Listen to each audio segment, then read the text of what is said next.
اور آپ علیہ السلام امی تھے. اچھا, امی کے لفظ کے اوپر بھی لوگوں میں نا ایک بڑا عجیب سا, بعض اسے گستاخی سمجھتے ہیں اور بعض دوسری ایکسٹریم پہ چلے جاتے ہیں. امی ہونا آپ علیہ السلام کا کوئی عیب نہیں ہے. امی آپ اس اعتبار سے بھی تھے کہ سورہ شورا میں, قرآن حکیم میں اللہ تعالیٰ نے سورہ شورا کے اندر مکہ کو ام القرا کہا ہے, بستیوں کی ماں, کیونکہ سینٹرل آپ کی بعثت خاصہ عرب کے لوگوں کے لیے تھی. اس وجہ سے بھی آپ امی ہیں, اور اس اعتبار سے بھی امی ہیں کہ آپ علیہ السلام نے کسی کی شاگردگی نہیں کی, آپ لکھنا پڑھنا نہیں جانتے تھے, اور یہ آپ کا عیب نہیں تھا, آپ کی خوبی تھی. ڈاکٹر اقبال کا شاعر ہونا ان کی خوبی ہے, لیکن نبی علیہ السلام کا شاعر ہونا ان کی خوبی نہیں ہے. قرآن میں اللہ تعالیٰ نے فرمایا سورہ یاسین میں, وَمَا عَلَّمْنَاهُ الشِّعْرَ وَمَا يَنبَغِي لَهُ, ہم نے نبی کو صلی اللہ علیہ وآلہ وسلم شعر کہنا نہیں سکھایا, اور نہ ان کے شان شان ہے. کیونکہ اگر آپ شعر کہنا سیکھے ہوئے ہوتے تو لوگ کہتے کہ یار اتنے عرصے سے پریکٹس کر ہی رہا تھا تو ایک ریفائنڈ کتاب اس نے لکھی دینی تھی, کہ اس میں ملکوتی غنا, ایک ڈیوائن میوزک تو چلتا ہے, اگرچہ وہ برابر نہیں, آزاد نظم کا سٹائل ہے, لیکن بہرحال وہ ایک چیز تو ہے. الرحمن علم القرآن خلق الانسان علمہ البیان. تو نبی علیہ السلام نے پوری زندگی نہ کسی فلاسفر کی شاگردگی کی, نہ کسی شاعر کی. اسی لیے تو لوگ پھر حیران ہوئے کہ یار یہ اللہ تعالیٰ کا کلام ہے. تو آپ امی تھے, اور یہ آپ کا عیب نہیں تھا, آپ کی خوبی تھی.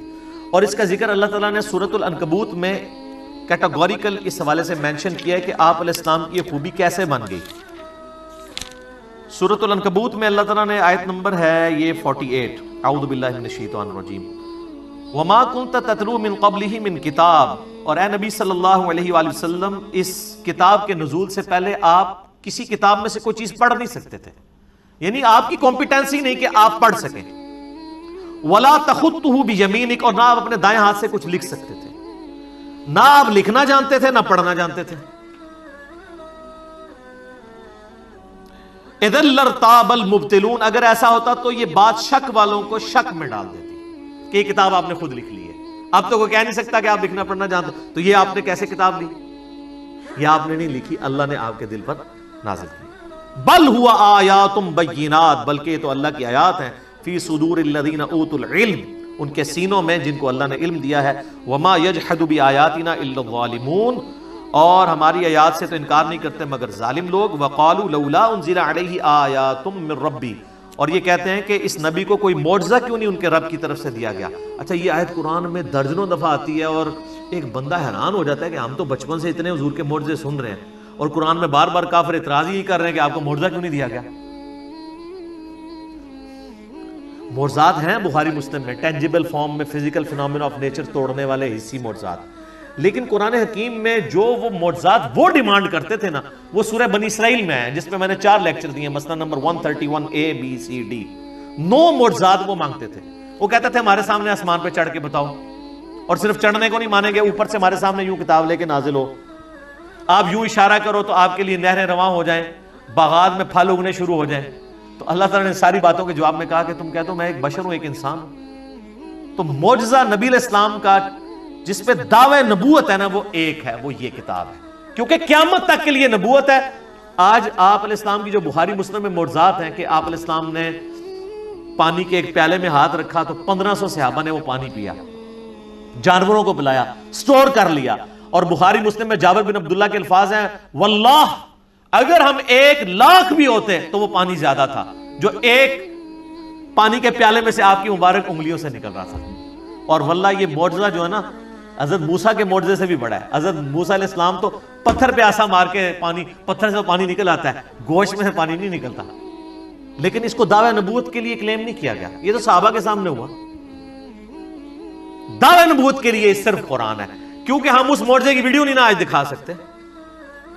کس طرح کلیم کریں قرآن کی؟ ہم کہتے ہیں یہ لیں چیک کریں, اس کو سائنس پہ پیش کریں, کسی اعتبار سے چیک کریں.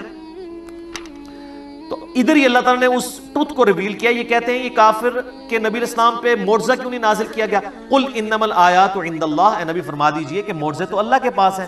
وانما انا نذیر مبین, اور میں تو صرف ڈر سنانے والا ہوں. اولم یکفیہم, کیا ان کے لیے یہ معجزہ کافی نہیں ہے؟ انا انزلنا علیک الکتاب یتلی علیہم, کہ ہم نے ان کے اوپر کتاب نازل کی ہے جو ان پہ تلاوت کی جاتی ہے. یعنی نبی علیہ السلام کا واحد معجزہ کیا ہے؟ قرآن.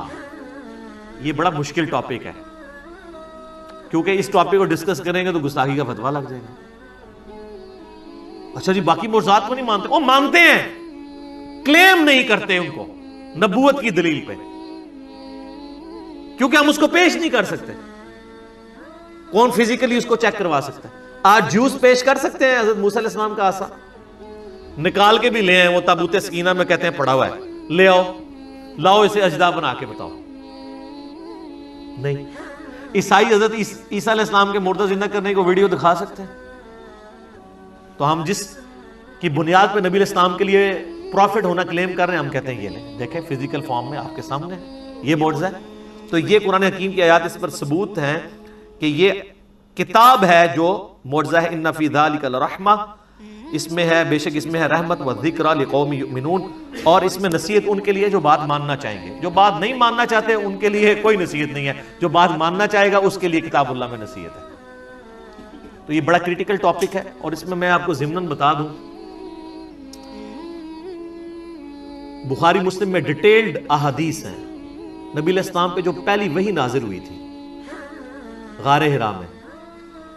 وہ سٹارٹ یہ حدیث اس سے ہوتی ہے, مشکات میں آپ کو 30 جلد میں مل جائے گی, کہ جب نبی علیہ السلام کی مبارک زندگی کا 40واں سال آیا تو آپ صلی اللہ علیہ وآلہ وسلم کا اچانک دل دنیا سے اچاٹ ہو گیا. آپ بڑی ایک ڈائنامک لائف گزار رہے تھے, کامیاب مکے کے تاجر تھے, مکے کی امیر ترین عورت کے ساتھ آپ کی شادی ہوئی تھی, اور آپ ہر مکے کے رہنے والے ہر شخص کی آنکھوں کا تارا تھے, صادق اور امین تھے. اچانک ایک بندہ جو اتنا ایکسٹروورٹ ہو, گھر سے وہ کھانا پیک کر کے اور غار حرا میں جانا شروع ہو گیا, اور چند دنوں کے بعد فرشتہ آ گیا وہاں پہ.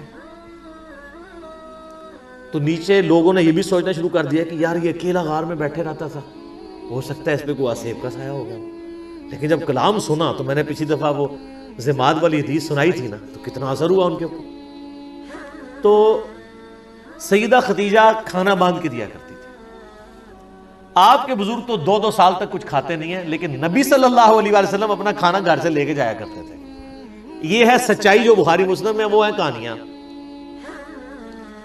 تو وہاں پہ سیدہ عائشہ کے الفاظ ہیں بخاری مسلم دونوں میں کہ آپ پہ جب پہلی وحی نازل ہوئی تو فرشتہ انسانی شکل میں آیا اور اس نے آپ علیہ السلام کو کہا اقرا, پڑھ. تو نبی علیہ السلام نے کہا ما انا بقاری, میں تو پڑھا لکھا نہیں ہوں, امی تھے آپ. دوسری بار کہا, تیسری بار کہا, پھر اس نے آپ علیہ السلام کو سینے سے لگایا اور بھینچا, اور پھر کہا اقرا بسم ربک الذی خلق خلق الانسان من علق, اقرا, اور آگے وہ یعنی 5 آیات پوری. تو پھر نبی علیہ السلام نے اس کو ریپیٹ کیا. اس حدیث میں یعنی ان لوگوں کے موقف کو تائید حاصل ہوتی ہے جن کا یہ موقف ہے کہ نبی علیہ السلام کے سامنے کوئی لکھی ہوئی تختی پہ یہ آیات لائی گئی تھی. کیونکہ اگر اقرا سے مراد یہ ہوتا کہ میرے پیچھے پیچھے ریپیٹ کرو, وہ تو بچہ بھی ریپیٹ کر لیتا ہے. اس کے لیے اس کو یہ نہیں کہنا پڑتا, اس کی زبان ہے کہ میں پڑھا ہوا نہیں ہوں. یعنی کوئی چیز ریٹن فارم میں آپ کے سامنے لا کے رکھی گئی اور آپ کو کہا گیا. اور یہ بھیجنے کی برکت یہ ہوئی کہ آپ علیہ السلام نے وہ لکھا ہوا بھی پڑھ لیا. لہذا یہ جو سورۃ العنکبوت کی آیت ہے نا کہ اس قرآن کے نزول سے پہلے آپ کتاب سے کچھ پڑھ نہیں سکتے تھے, تو اس کا مطلب ہے اس کتاب کے نزول کے بعد اللہ نے آپ کو یہ معجزہ بھی دے دیا کہ آپ پڑھ لیتے تھے. یہ ڈائریکٹ استعداد آپ کے اندر پیدا ہو گئی. پھر آپ نے وہ آیات پڑھی, پھر آپ واپس آئے کانپتے ہوئی حالت میں, سیدہ خدیجہ کو کہا مجھے کمبل اڑا دو, انہوں نے تسلی دی.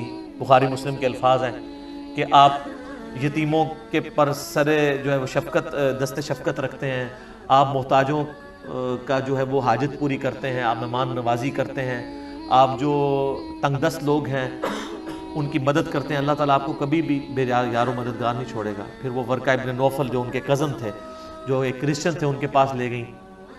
انہوں نے جب یہ باتیں سنی تو انہوں نے کہا یہ وہی ہے جو موسیٰ علیہ السلام کے پاس آئی تھی, ان قریب آپ کی قوم آپ کو اس شہر سے نکال دے گی.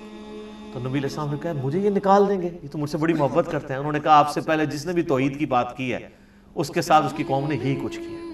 اگر میں اس وقت تک زندہ رہا تو میں آپ کی مدد کروں گا, لیکن وہ پہلے ہی فوت ہو گئے. ورقہ ابن نوفل رضی اللہ تعالیٰ عنہ نبی علیہ السلام کی انہوں نے یعنی جو نبی ہونا ہے اس چیز کو پہچان لیا کہ وہ نبی نہ تھے صرف کلام سن کے.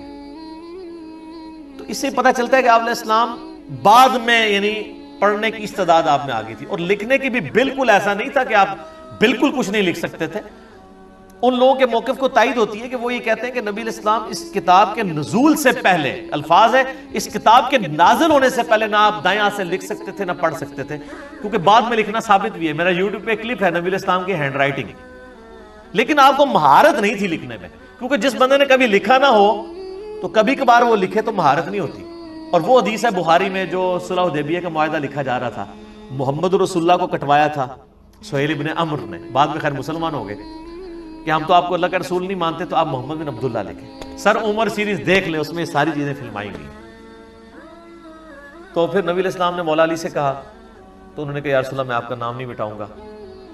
حالانکہ حکم ادب پہ فوقیت رکھتا ہے, لیکن نبی علیہ السلام نے بھی اس چیز کو سمجھا کہ محبت کی وجہ سے ہی کہہ رہا ہے. پھر آپ نے فرمایا ایسا مجھے بتاؤ میں خود کاٹتا ہوں. تو بخاری کے الفاظ ہیں, آپ نے محمد رسول اللہ پر لکیر پھیر کے اپنے مبارک ہاتھوں سے محمد ابن عبداللہ لکھا. اور وہ راوی حدیث کہتا ہے کہ نبی علیہ السلام لکھ رہے تھے لیکن آپ لکھنے پہ مہارت نہیں رکھتے تھے, یعنی آپ کی ہینڈ رائٹنگ اتنی واضح نہیں تھی, بہرحال آپ نے جو بھی تھا وہ لکھ لیا. یعنی چاند ایک الفاظ لکھنے سے ثابت ہو گیا آپ علیہ السلام تھوڑا بہت لکھ بھی لیتے تھے, پڑھنے کی استعداد آپ میں آ گئی تھی. اور ویسے بھی وہی کو آپ کاؤنٹر ویریفائی کرتے تھے سننے کے بعد. کئی کاتبین وہی اس میں یعنی شامل تھے جو جن کی ڈیوٹیز اس حوالے سے نبی صلی اللہ علیہ وآلہ وسلم نے لگائی ہوئی تھی. تو یہ امی کو میں نے کلیئر کر دیا کہ امی کا مطلب کیا ہے. یعنی یہ نعوذ باللہ اس کا مطلب کوئی جاہل ہونا نہیں ہے, یعنی آپ علیہ السلام کا یہ معجزہ تھا. اللہ تعالیٰ نے آپ کو اس طریقے سے رکھا. جس طرح حضرت عیسیٰ علیہ السلام کا معجزہ تھا کہ وہ یعنی شیرخارگی کی عمر میں بول پڑے تھے, نبی علیہ السلام کا معجزہ یہ تھا کہ 40 سال کی عمر تک پہنچتے ہوئے, یعنی لیونر کیلنڈر کے مطابق اور سولر کیلنڈر کے مطابق 39 ایئرز, لکھنا پڑھنا آپ نہیں جانتے تھے. اسی جب یہ کتاب آئی تو کسی نے یہ شک نہیں کیا جو سورۃ العنکبوت میں آیا, تاکہ لوگ شک میں نہ پڑ جائیں کتاب آپ نے لکھی ہے. تو یہ اللہ کا ڈیوائن پلان تھا, اس میں فٹ ان یہی پھر اسکیم بیٹھتی تھی جو اللہ تعالیٰ نے رکھی. یہ اس کی حکمت ہے.